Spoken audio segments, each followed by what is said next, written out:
Hello my friends and welcome back. Thank you very much for being with me again today. I told you many times, while the United States is very busy to keep its little weasels around and trying to isolate the rest of the world, which will result in the United States and the 20 or 30 weasel countries that are its vassal states, isolating themselves from the rest of 160 other states or so on this planet. The other countries are forming a new club, and the club is on the foundation of BRICS, Brazil, India, China, South Africa, and Russia. So Russia is busy right now in Ukraine to fight the 30 plus countries that want to take care of its resources and its nuclear arsenal and its culture and traditions. And that's basically what it is. It's not Ukraine and sovereignty and blah, blah, among others over there. But anyway, that's one thing. On the other hand, China does what it does best. Takes advantage of certain things and don't blame her for doing that, because that's how it's in foreign policies. So these guys are busy here and China does that over there. What is it doing? It's a very busy bee. China met with Lukashenko, right, of Belarus. Oh, unimportant, weasel. Okay. China met with Raisi, the president of Iran. Not a big deal. Okay. China mediated a new friendship, or at least the relations to start again, diplomatic relations between Saudi Arabia and Iran. Not a big deal. Okay, well, this is what's happening now. Is this still a big deal? China plans to host Summit of Persian Gulf countries, plus Iran, this year. Is that a weasel? Is that like, oh? All right, let me tell you this. You see, on the foundation of the BRICS and SCO, Shanghai Cooperation Organization, SCO, they formed alliances over there. Economic connections, military, strategic. The club is how should I put it, is you get dressed while you are walking, or you shave while you are driving your car to work. That's what they do. While they're doing something, they accomplish other things. And I'm pretty sure that the United States doesn't look fondly to what's going on over there, but since the United States is too arrogant, thinking, these are just weasels over there, will not pay the attention and will miss the opportunity, as they missed it with Russia and China. The fact that China and Russia are like this right now, it's because of the big boss. Not because the big boss, didn't see it. Saw it, but it was like, oh, two toddlers are gonna get together to challenge me. Bang, bang. That's how they looked at it. Were they toddlers? Yes and no. Because once you have nuclear weapons, you can't be considered a toddler. Especially if you got about 7,000 of them, you can't really be considered. And the other one having the biggest economy, or let's say the second one in very close proximity with yours. What do you think? The other one has the resources, the other one has the manpower, they have the nuclear weapons. What the you have?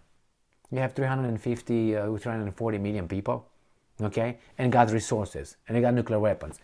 That's great. And you're very far away from Europe, very far away from. Yeah, you bring your troops over there with NATO BS, with your vassal states, but that's gonna be it. That's gonna be it. These guys are working. See, I don't think that. Remember what happened with Saudi Arabia in the United States of America when Biden went over there to beg for oil? He got flicked. Bang. Got flicked. What does it tell you? And Israel obviously is not happy about that either, but let's start reading this little article and see what's going on here. All right, so this is from today, the 12th of March 2023. China plans to host Summit of Persian Gulf countries, Iran, this year. Here they are. Chinese President Xi Jinping has offered the Arab states of the Persian Gulf and Iran to hold a summit in Beijing this year. This year, we're already in March, and they're in a big hurry. The Wall Street Journal reports, citing sources, Tehran and Riyadh just got a little bit, cozy a few days ago. And they said they will implement those agreements in about 2 months where they're going to say, yeah, we're going to exchange ambassadors, we're going to do this, we're going to have embassies and so on in 2 months.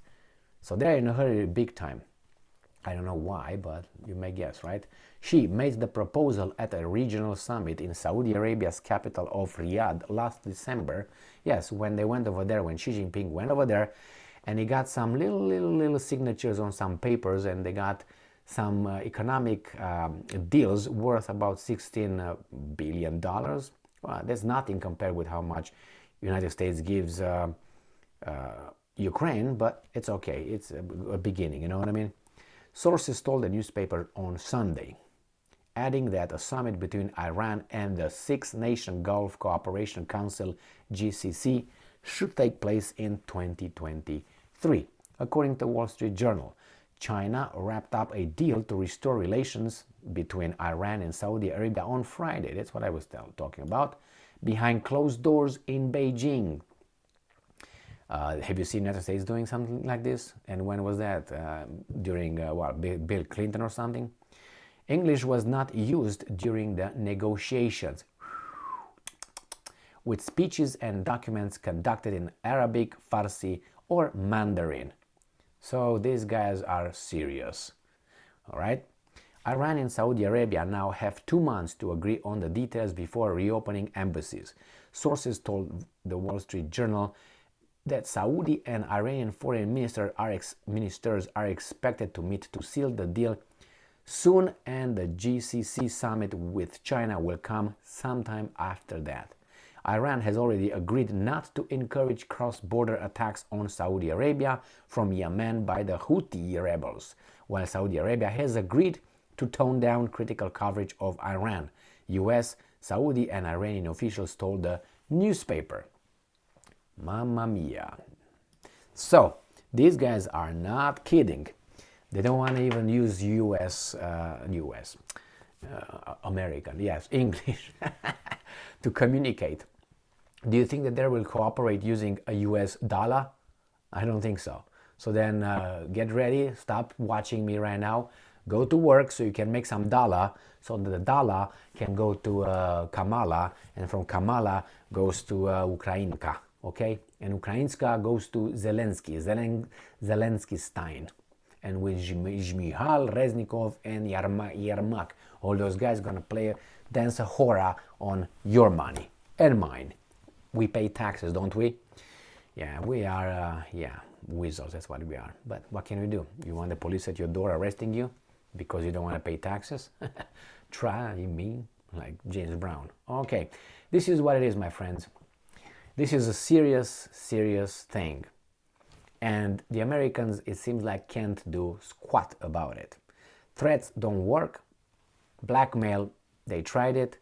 They have the other two options in the little toolbox, which is regime change and straight on attack. Regime change could be possible in Saudi Arabia. They tried in Iraq in the past 2-3 months with that woman who was killed, who died in a custody, and then from that somehow the whole Iran got upset about that, like United States with blah blah blah.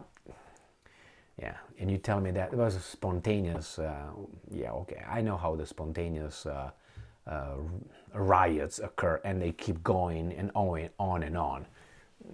Spontaneous riots go up and then down, unless you use your shovel to throw some money on them, and then you keep them burning, bum bum bum bum bum. You don't believe me?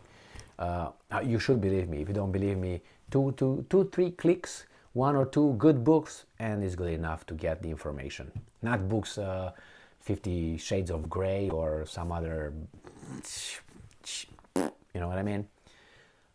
This is it, my friends. I can't even believe when I read that title. I was like, oh shoot, that's bad news, really bad news. And these guys are accelerating the whole thing.